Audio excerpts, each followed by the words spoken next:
This isn't the greatest tide, not just because it's just not the greatest tide cycle. We'll catch fish, but it's gonna be later in the day. Right now, we're gonna try to catch some trout.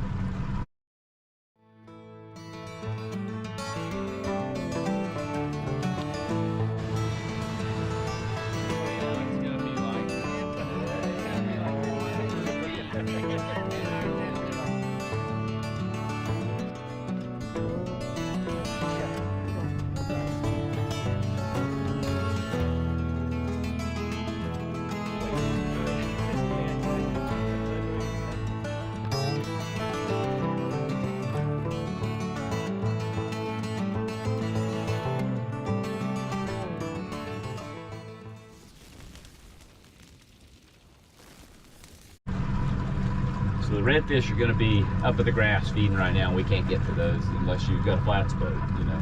Yeah. But we can't get to the redfish. But the trout are going to be suspended in about 8 foot of water out here. We're going to be setting it probably, you know, 17 to 22 and throwing to the grass. And then just kind of, you'll feel the oysters. You're going to let your bait get down. You're going to feel the bottom. I want you to feel the bottom.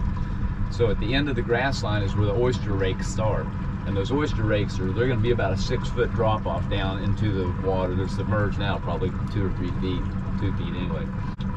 But you want to bounce it down that. You don't want to let it get down and stop, because if you let it stop, it's going to be on the backside of an oyster. And it's okay. I want you, if you guys don't get hung up, if we don't lose some baits, then we're not fishing with a fish on it. So I want you, if you don't lose 3 or 4 baits a piece, then I'm not putting you in the right spot. So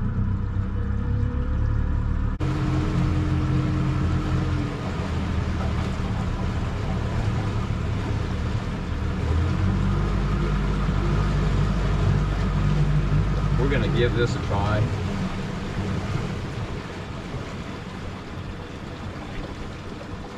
Let's fish it down to that point. Let's see if we can get with it.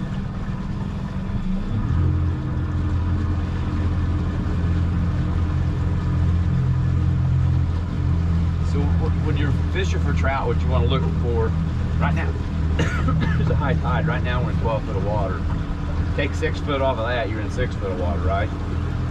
You want to be in about 17, 14 to 23 foot of water and still be able to cast that grass. So I passed up that deeper water right down here. That's what I want to go find, maybe around that bend. But the water's going to start falling out, and what I look for when the water starts falling out, here we go, there's some deeper water now. But when the water starts falling out this way, then these horseshoes like these little bends and these points, if you fish on this side of it, you're out of that really fast current, which we're going to have some of that today. So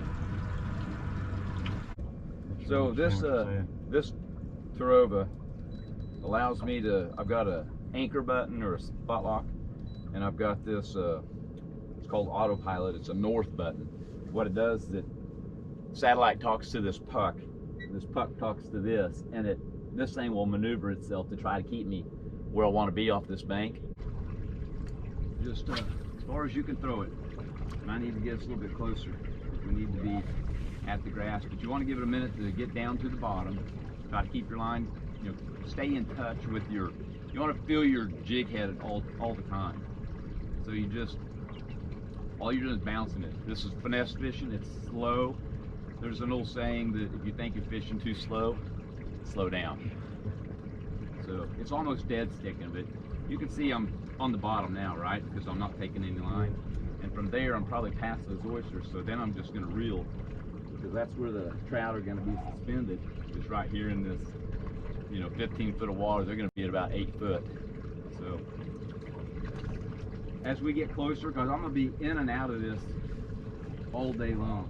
As we get closer and you start casting through the grass, we're gonna be, if the boat's halfway there, don't cast that way. Cast as far as you can that direction to get you in that strike zone. But the boat's 22 foot long, so somebody can stand right here and somebody stand up on that back right there.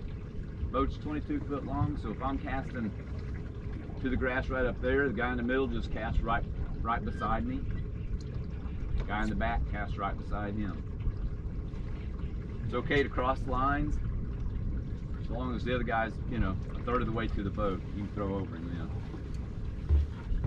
If you guys are getting thumped with this bait, we're not going to worry about switching to a heavier head then. That's what I think I was just not setting them.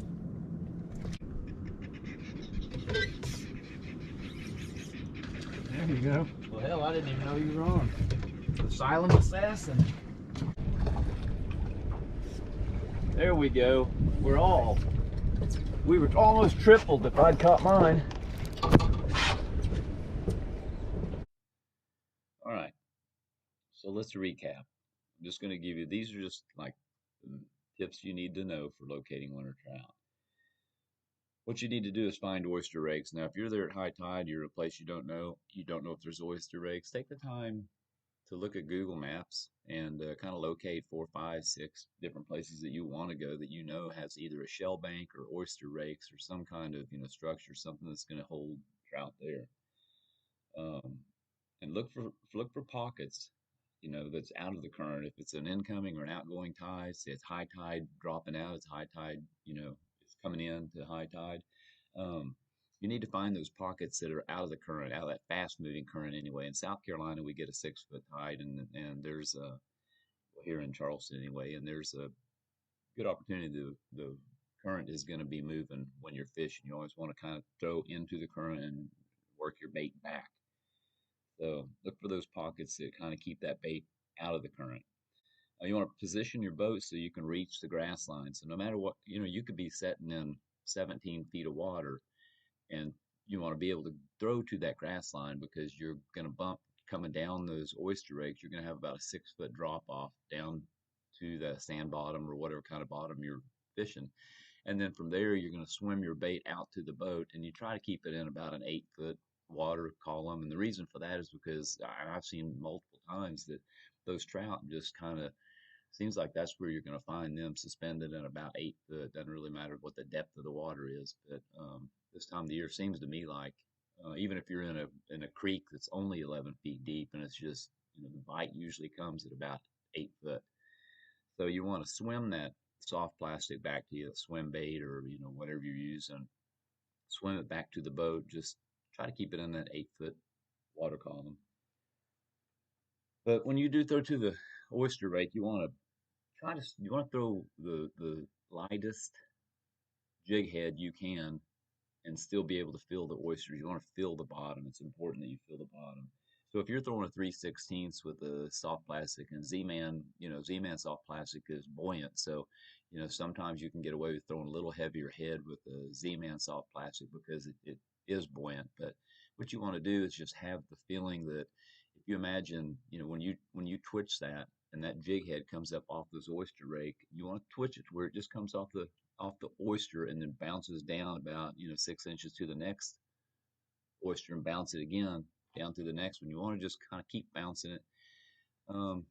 If it's a shell bank, you can let it set. You know, you can let it set and just almost dead stick it, especially with like a Ned rig or something, but or a TRD, some kind of little creature. You can bounce it slow. You can let it stop.